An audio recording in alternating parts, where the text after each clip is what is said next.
Hello, it's Johnny from Johnny's Book Reviews, a site to help inspire you guys to go read, so go read. Basically today, I'm going to review the book by Lori Gottlieb, Maybe You Should Talk to Someone. I'm going to do a pass-fail system. So basically for it to pass, it has to pass three things. Number one, it has to carry my attention or catch my attention in the first couple pages. If it doesn't, I will not read the book and I'll actually never touch that book ever again. Number two, it has to carry my attention throughout the entire book. Now that is actually kind of hard for a 400 plus book, right? If you're able to do that, you pass and it's a good book. But you still have to pass the third thing. And the third thing is it has to have majority of positive things, right? It has to have good character development. It has to be well written. It has to have powerful stories. It has to have, a good characters, etc. Now, it doesn't have to have all those things, but it has to have, majority of positive things. And if it passes all those three things, then the book is good. All right, Lori Gottlieb, you're up to bat. Maybe you should talk to someone. Does it pass or not? We'll see. So, basically, it is a self-help book. It is considered that at my work, Books A Million. Basically, I argue that it is actually an autobiography because it talks about Lori's career as a therapist in LA. And she talks about, her patients as well as her story with therapy. So, basically, the outline of the story in the book is her patient. So she goes through and talks about one patient, and I think it begins with John, and then it goes to Lori's story with therapy and how she went to therapy and why she went to therapy, and then it goes to another patient, and then Lori's story, another patient, and Lori's story. I don't think there was any other way to write that book or write this book. She could have done a list form, which I think would have made the book less engaging and would have made the book horrible. Like, I don't like list books, and I think it would have just been awful if you wrote it that way. And the way she did it, I think it really engaged you because it provided a lot of cliffhangers for a lot of the patients in this story. I mean, also, like, the stories are never ending, right?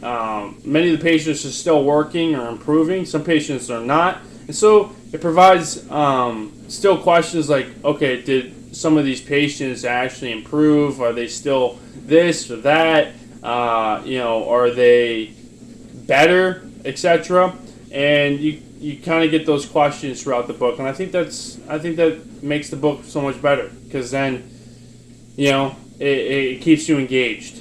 So it did catch my attention in the first couple pages, and I really like the cover.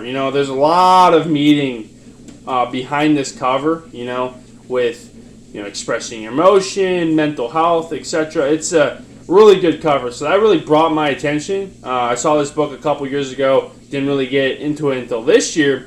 I read it, first couple pages, I was like, shit, dude, this is a really good book. And then it just kept going. Right, she carried my attention through 400 pages, which is actually really hard. If an author is able to do that, well, fuck, you got a good book. To be honest with you, I can't really do or read long books, right? Because, majority of the time, authors are just rambling on, repeating, and then their story is just like, okay, man, can you get to the fucking story now? Oh, you're not? Okay, 200 more pages. Okay, now we get into the fucking action. Like, I'm already, drooling and sleeping. Like, come on, man. Like, you gotta get to the story. And she did not do this, or do that. I didn't have to force myself to read it. It was actually a really good book, and it carried my attention.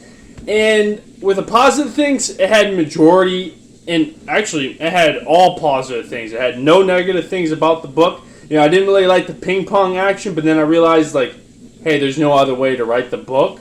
And if you guys think so, comment down below. But I really don't think there's any other way to write the book. But yeah, I pass it. It's a really, really fucking good book. So if you want to read it, I highly, highly recommend it. It talks a lot about, a therapy's mind. what she does with her patients, what she does before, to get ready for the patients. Like, one of the things is she does jumping jacks to kind of wake herself up. And then she also talks about her experience with therapy as well, which was awesome. Really, really good fucking book. This book is a little pricey, $28 for, the hardcover. You can also get it, Kindle. What I like to do is use the service Libby or Hoopla that's provided through my library. I kind of use that, and that's how I got this book for free. But essentially, highly, highly recommend. It's a really good book. Now, next book that I'm going to review next week is the Nicholas Sparks book, The Wish. Does it pass or not? We'll see in the next video. Alright guys, that'll be it for today. Have a good one.